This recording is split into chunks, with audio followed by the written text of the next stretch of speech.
Hello everyone, welcome and thanks for watching my YouTube channel Technical World. Today in this video I will show you how to fix unable to install app error on iPhone or iPad after iOS update.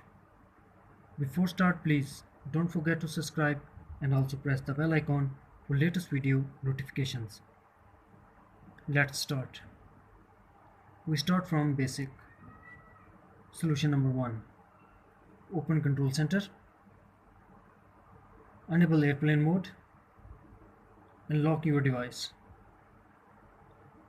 and wait for a couple of minutes.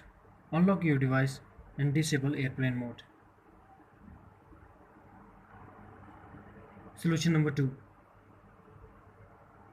Close background active apps.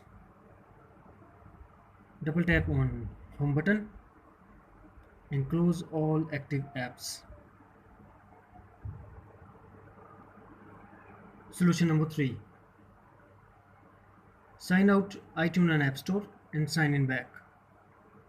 Open Setting, tap iTunes and App Store, tap Apple ID and tap Sign Out. After sign out, restart your device and sign in back. Solution number 4. Setting,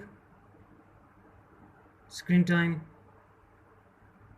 Content and Privacy Restrictions, iTunes and App Store Purchase.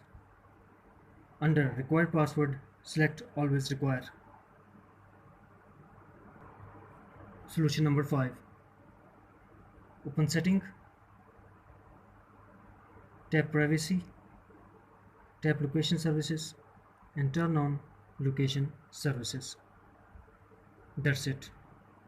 Friends, if you found this video helpful, then please like and share as well. Thanks for watching. Take care. Bye bye.